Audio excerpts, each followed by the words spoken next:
All right, Amber. So it sounds like you were having, and you're still having some great success with Yes. carnivore and keto. So you kind of transitioned from keto to carnivore to Yes. help out your your lingering symptoms like the high blood pressure and your rosacea. And then so you were doing a lot of dairy on carnivore, and then you kind of Phased it naturally out stopped that, and then you said your digestion was improving, greatly. and no gas and bloating. I mean, that was the first thing I noticed right away. Just no gas and bloating, which I'd always had on keto or paleo because I was eating Apparently, I did too. so many vegetables, and the I mean, I didn't have that many, but I didn't eat as much almond flour and that kind of thing. And then, I was asking you about the treats and the sweets. What were you, what was your approach on giving that up? And was that hard? Oh, well, on keto, I did do the treats. Matter of fact, I've made some of my own recipes that are up on my website, and they're pretty darn yummy. I won't lie. I was a sweet addict, I won't lie, but I was also I could like not have it, I wasn't like so obsessed about it. And towards the end of before I started carnivore, I had already kind of started tapering that off because I was trying to just to see what would happen. And so when I moved to carnivore, it really wasn't any big deal because I had already stopped doing that anyway. And since I was still able to have my cheese and cream and stuff like that, the dairy part, it wasn't a big deal. And I was eating eggs too. So, I mean, I didn't really feel like I was missing anything, to be honest with you. I think just because I took everything so gradual and everything was like in a step process, it just made it so much easier for me. And I never really had a traumatic time giving anything up, to be honest. But I was a little concerned with carnivore just because it was meat based and I wasn't really a big meat eater. And that was the only problem I had. It wasn't about giving stuff up. It was about, existing on just meat, basically. And that was the only issue I had because I wasn't a big meat eater. But, in the beginning, I ate a lot of steaks and stuff like that. And as I went on, I kind of started wanting more ground beef. And bacon was always very prominent. And what's weird is I never really cared for bacon. I could have never had bacon again in my life and I could have cared less. But now it's like, I want bacon. I don't know if it's a salt. I don't know if it's a fat in it. I'm not really sure what it is, but I want bacon. And I'm not even kidding, And so what I usually do is from probably about 85% of the time, I have a ground beef patty, or it could be bison, elk, venison. We have a freezer full of venison. We're lucky that way. I have a house full of hunters and, well, a family full, should I say, and oh, lamb. And so I'll have a burger, either a combination of that or one, by itself. And I'll have 5 to 7 pieces of bacon twice a day. And that's what I eat pretty much the whole entire week. And then on weekends, I would have usually a filet and I'll ask for a side of bacon and nothing else. And a lot of the restaurants we go to now, they're pretty up on everything. They're like, oh, okay. When at first they're like, you don't want any sides? And I was like, no. And I said, but could I have a side of bacon instead? And they'd be like, I don't know. Let me see. Or maybe But like a little upcharge for that, maybe. yeah, and it's like, I don't care. That's what I want. Charge me, whatever. That's what I Yeah, want, that sounds pretty good. Yeah. So you weren't eating much meat then when you were on keto? Not really. I mean, a typical amount, I guess, for the average American, I guess. But it was mostly chicken, to be honest. Yeah. Every once in a while, like when we would go out, I'd maybe have a steak or fajitas. But even then, I'd get fajitas that were chicken, Uh, of course, minus all the other stuff, so beans, rice, etc. But do you think that was kind of left over from your low fat days, or why do you think you like chicken? I don't really know. That's what used to appeal to me, and it's probably because I was so low fat, and that's what appealed to me at the time. I don't know. Uh, Yeah, it's very bizarre because now I do not want chicken. It does not look appealing to me. It doesn't taste good to me. I don't want it. And so, for me, I want red meat. And Yeah. that's really weird, comparatively, even on keto.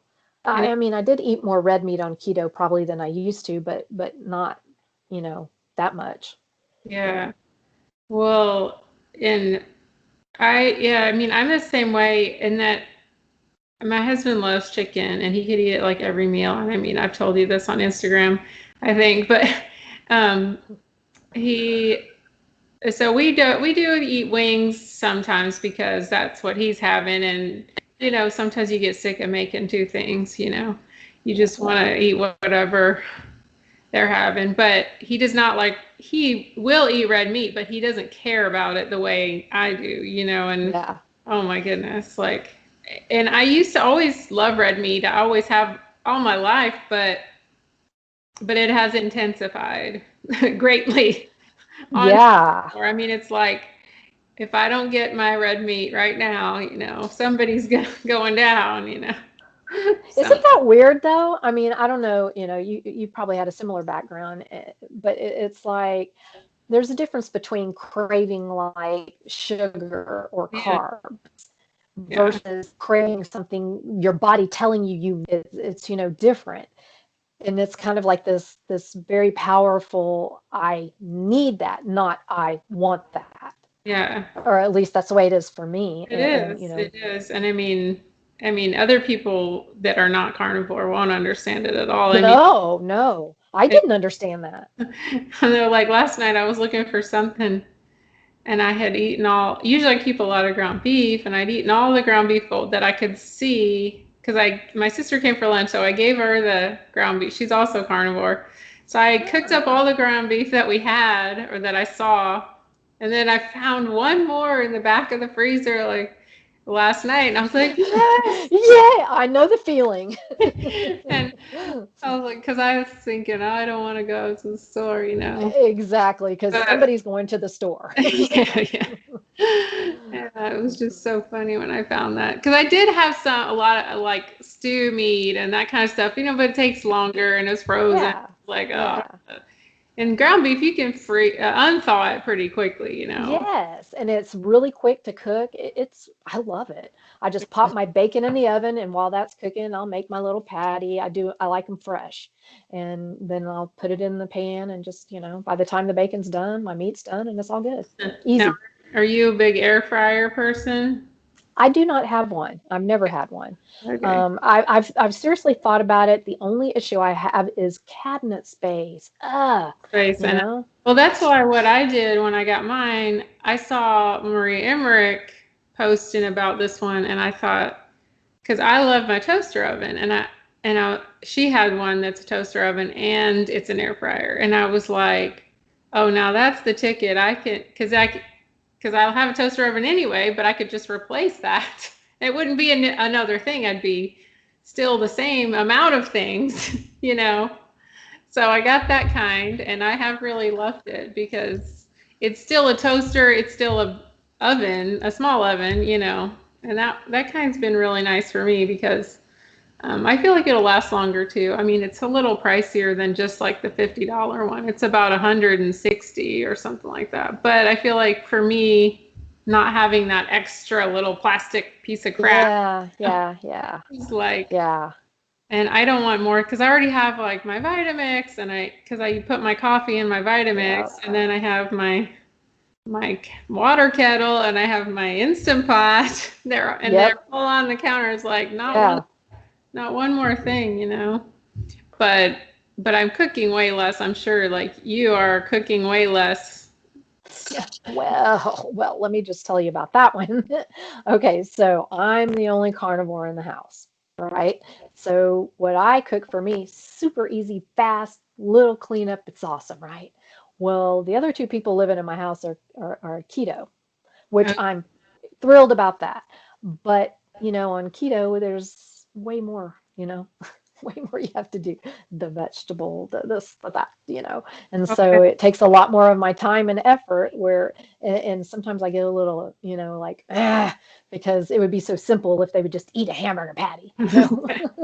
I know. Yeah, my But husband's still keto. I mean, he's mostly keto, for the most part, and or low carb, and he'll wants, I have to make. I mostly like we just want a salad because I can just like throw it. I don't have to do much to it, but especially in the summer. I mean, I can get away with a lot of salads and stuff for him and it's right. mostly all ready. You just kind of throw in a big old bowl and he just kind of mixes it up. Um, but yeah, but he's a chef, so I mean, Oh, wow. he's still like he doesn't cook. I cook more than he does, but he still likes some intricate meals. But even in fine dining and stuff, when you really go for something fancy, it's going to be steak with hollandaise and crab. I mean, it's mostly Yes. meat, and butter, Yeah. and that's great for us, Yeah, it is. Yeah. So, I haven't had too many problems going to restaurants and et cetera. Like I said, the ones that we frequent, we have no issue asking for bacon as a side. Sometimes maybe somebody will kind of that haven't had us before will go, what? yeah. And or saying you don't want the bread or the chips. That's really funny because they're like, what? I was like, yeah, really, no, we don't need it. So, and yeah, you kind of have to be preemptive, like just don't even put it on the table, please. Uh-huh. Yep. Like keep it Don't back. waste it. Yeah, because once it's on the table, they have to throw it away. Yeah. Um, so is that your daughter who lives at home, or your son, or My mother, oh, actually. your mother? Okay, Yeah. My daughter lives next door to me oh, with her that's nice. husband and my grandbaby. So, Oh, that's nice. That's yeah. kind of like my parents. We all live really close. I mean, my parents live next to my sister, not me. But we all live kind of close together. But they live right next to her and her kids, so that's nice for them. And then I can go there whenever, and or not. I can escape too. So I know how that is. Um, well, I was going to ask you about. So what is your feelings on like the nose to tail, like the organ meats and that kind of thing? Okay, well, okay.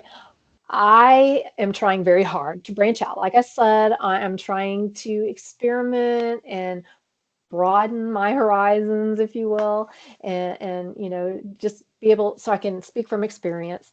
And so I decided I was going to try liver. Yeah, I tried it 4 different ways. I did a video on it where I taste tested, and I'm not a fan. I'm really not a fan. So I figured the one way I can do it is to do a 30-70 with ground beef and liver that has been frozen and then grated, and then I mix it into the meat. I can eat it that way. So that's probably what I'm going to do. As far as do I really think we have to have it or, to be, I think it's a great idea. I mean, it's great to be able to, utilize the whole animal. I totally believe in all that. But do I think you need it like for nutritional purposes and all? I don't really think so if you're eating, adequate amounts of, good meat. I don't really feel that that's necessary, but I don't really have any science to back that up. It's just I seem to be doing fine, and I know lots of people who have been doing it for a very long time without eating organ meats, and they're fine. Yeah. So, I mean, if you like it and it makes you happy and it makes you feel good, absolutely, I think it's great. But if it's gonna make you moo, I don't Yeah. know. Yeah. Well, I mean, you don't want it to be like a barrier that you're like, well, if I have to eat that, then I can't do carnivore. Like Exactly. that's the main thing I Yeah. think. You don't want people to hear that and feel like, oh well, forget it then. So, I mean, Yeah. I'm coming from more of an autoimmune background with Hmm. my issues. So I feel like I have to try to get everything I can because I just feel like I was so depleted for so long that I just feel like, any gold stars I can get on my chart, Yeah. with I don't liver blame you. or oysters or whatever. I mean, I bought some of that fish roe, the salmon roe, but I How did haven't that go? Oh, I you have haven't tried not it? I haven't opened it. It's still in the fridge because I'm just like I haven't thought of a way to I like the thought of just spooning it in my mouth doesn't sound appealing, but I Yeah. mean, when I used to eat liver, when I was paleo and keto, I would make like, cucumbers or celery or something on a pate, and that was really tasty. But on carnivore, you don't have as much Right. things to crunch with or whatever. Hmm. But I haven't missed really anything like, could people say, on keto, they always say that about the texture. You don't have texture. It's Yeah. everything's just, but I haven't missed that, which is weird because, you'd think you would be wanting Yeah. something like, like big romaine crunch or, even nuts and seeds. And I haven't missed any of that at all. Do I you haven't either. No, not at all. I was never really big into like having to have a crunch, specifically like vegetables that are, cruciferous or whatever you say the word, or like I don't know, chips or whatever. I never cared about that. I yeah. never did. So it wasn't a big deal for me anyway. And I like sauces and stuff like that. So keto, when you got to do all the cream cheese and heavy cream sauces and stuff like that, oh yeah, that was cool. So the crunch. Never really cared about that. Yeah. Well, I'm more of a sweet person than a, Oh, yeah, me too. but I think some Oh, people are more of the, the potato chip type person, who wants yes, that's a different kind of craving. Um, definitely. so, Darren, were you still in ketosis? People always worry about that. Okay, right. This was interesting. I like I said, when I was on keto, I was a strict keto person. I really was, and I tried to eat really clean. There was very few things. I mean, okay, alcohol is probably about the worst thing I did, and it was, a keto version of alcohol. So it's not like I was drinking, sugary drinks or something. That was the worst thing I did. I didn't have soy. I didn't have, some of the things that you might could have on keto, but I didn't want to. I wanted to eat clean anyway. So I totally lost my train of thought. Well, like some people eat like those low carb tortillas or something like that. Yeah. You didn't want the gluten and all that mess. Yeah. I did not want to do that at all. Yeah. I was pretty clean, so And we were it talking wasn't. about, were you in ketosis? Were you staying in Oh, ketosis? that's where we're going. Okay. Well, I was checking my ketones very irregularly because I knew that I was in ketosis, and there was no need to, chase your ketones or whatever. And I could kind of feel when I was, so I wasn't really worried about that. And so just, maybe once a month I'd check it. And towards the end of keto, before I started carnivore, I noticed my ketones were going down, down, down, down, down. My blood glucose was low. I mean, like low of the normal. And so it wasn't anything like that. I had not changed a single thing. And I thought that was kind of weird.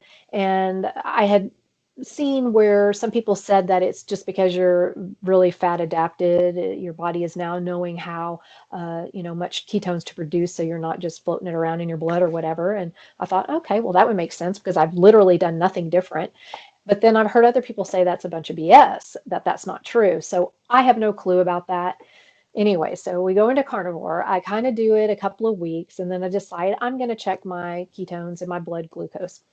Well, I found that my blood glucose was higher than normal.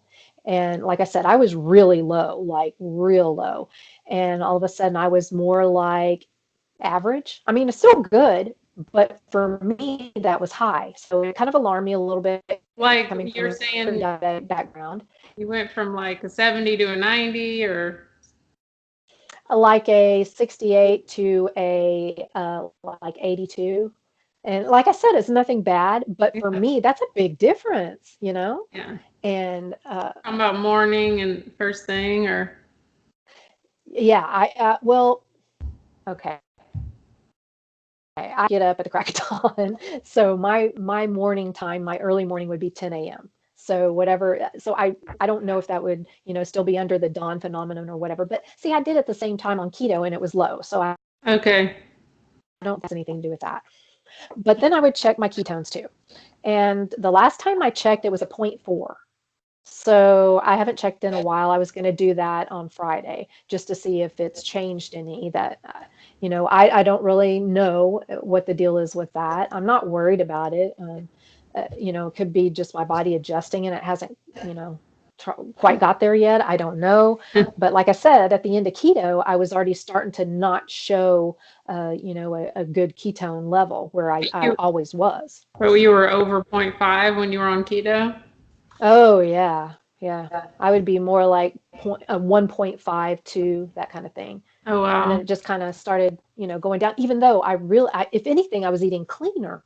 Yeah. So I didn't really understand. So I was hoping the explanation of your body, being more efficient was the truth, but I'm hearing from other people that that's not true. So I don't know. I don't But know. but you also hear from people that it's just not that important, right? Exactly. Exactly. So that's why I'm not worrying about it. I'm just curious. So occasionally I will, test just to Yeah. see if there's a difference. Yeah, But well, I'm not overly. I don't register high ketone numbers either. And like you said, I'm most of the time about zero point 0.4. I mean, I don't test very much, but I in the first two months of carnivore, I lost weight that I never could lose on Oh, keto. So wow. it's like, well, I then it made me kind of feel like, well, it really doesn't matter because I was able to have ketosis numbers on keto, but I really wasn't Yeah. able to lose weight. So Yeah. it's like, well, I just don't care anymore. I wonder if it has more to do with on keto, you're getting probably more fat. And of course, your protein's a little bit lower. So, Yeah. you have that, No, I guess. no, what about your ratios though? Like your fat to Mm, well, uh, I have never really calculated it, to be honest with you. I usually do like for my meals, and I don't know how easy this is to calculate in your head, but I get the 80/20 ground beef normally. So there's that fat. And it's usually about 8 ounces twice a day. I have of that. And then I'll have 5 to 7 pieces of bacon. I cook my ground beef in bacon fat, so I'm getting some fat there. And occasionally I will use butter. That's about the only dairy I mess with anymore. Occasionally, if I feel like I have low energy or I feel like maybe the meat is leaner or something to that degree, I'll add just a little bit of butter. And that's pretty much it. That's what I eat. But I would think I'm getting plenty of fat with the bacon and the bacon grease and the 80/20 meat. Um, but I haven't calculated it to see my ratios to be exact. But I've had multiple people ask me that. So I think I may need to do that, just kind of calculate it just out of curiosity. I mean, I'm only asking because especially people coming from keto, they're so worried about that. And it's like, Yeah. now, is there any advice you'd give somebody who's coming from keto to carnivore of like things either that aren't important that or things to watch out for, like either way, things that you thought were important but not? Oh, yeah. Um, First of all, I didn't have a hard time transitioning between keto and carnivore, and I have a feeling probably most people wouldn't, and especially since I still included the dairy and all. For me, the gradual approach worked. Now, for other people, they say that when you start, you just start just meat, water, salt. Period. You just maybe spices, and then go from there. Then try adding it back in. So it is a total elimination diet. I don't really do well with that. So for me, I gradually just didn't care about things. So I started coming out. It was very organic, very natural. It was painless, but that's me. I don't know what's going to work for somebody else, but I did do it gradually. But you have to understand, carnivore is a different animal. Yes, it's under the whole ketogenic, umbrella, but it is a different animal. And keto is very healing too. Yes, that is the purpose of keto. However, with carnivore, that is like the big thing. The focus is really fixing your inside, giving your body those nutrients that it's been lacking for so long, and maybe even, lacking from keto, which is kind of what I found that I realized.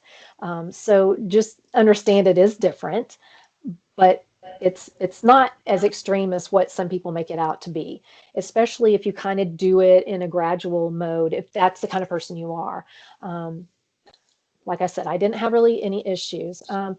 You may notice too, and I think this is probably more true for women, it's possible to gain a little bit in the beginning until your body kind of stabilizes. And and from what I understand, that's very common. It freaked me out because, I was maintaining perfectly well. And all of a sudden, I kind of noticed a little bit of gain and I'm like, what the heck? I am being so clean here. What is the deal? So it did scare me, but I now understand that that's completely normal, and it's just your body's way of balancing out. So if that happens to you, and you're eating what you're supposed to, and do your research, and don't freak out. You just got to let your body do its thing and heal, and then you may end up having so much better results. It may not happen overnight. It may not be as quick. you know I'm glad that you had that initial, drop of weight, because that's really good. But I had already dropped my weight, and I was where I wanted to be. I didn't really want to get too much lower, but still, just a little bit of weight gain still freaked me out. So just be aware of that and don't freak out. Just know that that's your body's way of trying to, heal and stabilize itself. Um, let's see what else. You About can have variety too. I know a lot of people freak out about the whole variety thing. It seems like once you start, and if you can just get past that initial couple of weeks and you figure out what it is you like and your body wants, if you listen to your body, it's really not that big of a deal, because you stop not really wanting anything. You don't really care. You're kind of more focused on one thing. You're not worried about, oh, I had this last night, like maybe you used to have been like, or at least that's my experience. And I've hear a lot of people are the same way. They settle and they find what they like. And some people need more variety, and you can have variety. You can have bacon, you can have sausage, you can have ribeye, you can have burgers. You can have variety within the meat family. yeah. You can have pork, you can have chicken. Just don't overdo it on the chicken. But that it's really not as extreme as what you think. Yeah. And those are some great tips, because, I feel like you really do need to come at this from a healing point of view, and as a Yes. goal, and not just focusing on the scale. And I mean, I would say just don't even weigh for like a month or so, and then just Oh, yeah. notice the other changes, like the changes in your clothes and the changes on the in like things like you said, the like rosacea or skin issues. Yes. I mean, people tell me all the time that my skin has changed, and I mean, it was always pretty okay, but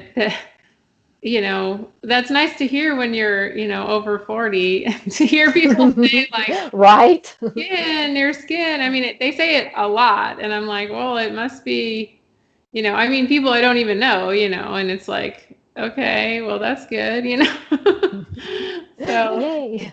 well, it's hard as a woman, you're always hard on It yourself. It's is. hard to even take a compliment when you have been through That's all so true. this. But I mean, but I know that's like, and I just, it's like the meat juice. It's something about it that is like helping out.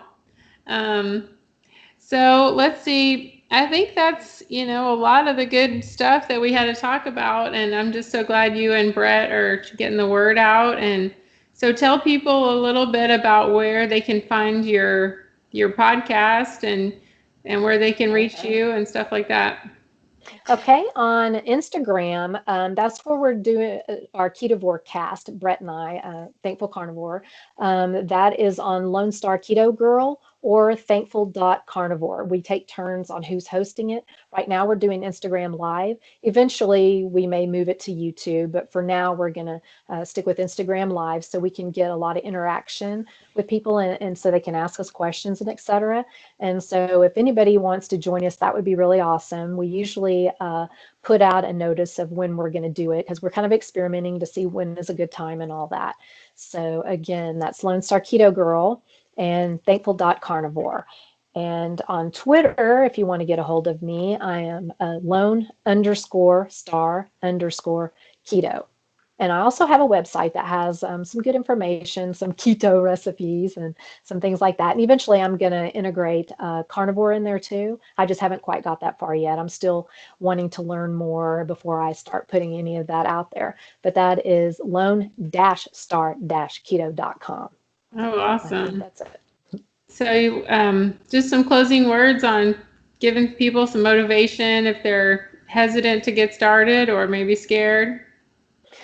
Don't be scared. There is a lot to learn, especially like when you're dealing with keto because there's so much about it. Carnivore is a lot easier, honestly, as far as implementing it.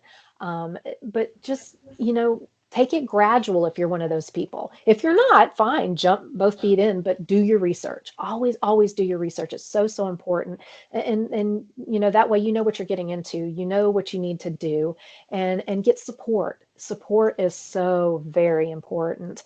Get in the community, the carnivore, the keto community. They're amazing people out there and they want to help. And they don't want anything in return other than you getting your life back on track and being happy and healthy. And, if I can do it, trust me, I spent 40 years of my life, struggling. And I finally found something that is so amazing that I want to share that with everybody. So give it a chance. I mean, and don't lose patience because sometimes it takes a long time. Like we just discussed about the whole having to heal. If you have a lot of metabolic damage, like I did, you may not notice the results like you want on the outside right away. I know most people are worried about weight loss, and I get it. Believe me, that's why I started. But there's so much more. And just because you don't see it on the outside, there could be a lot of good stuff going on inside. So just have patience and know that eventually it's going to happen. I mean, your body's going to take care of the most important things first, and it doesn't really care what you look like on the outside if you have all this damage inside. So just have patience, give it a chance. Don't do it for a week and go, I didn't lose 10 pounds like such and such. You can't do that. You got to have patience. Everybody's on their own journey, and you can't compare yourself. So just write it out and make sure you have that support. That's my two biggest things. Well, awesome, Amber. It's been great having you and getting to know you a little bit. And we'll be putting this up soon. And so everybody, thanks Lone Star Keto for coming on today. And we will talk to you soon. Keep in touch. Thank you, Caitlin, for having Okay. me. Bye. Bye. Stop.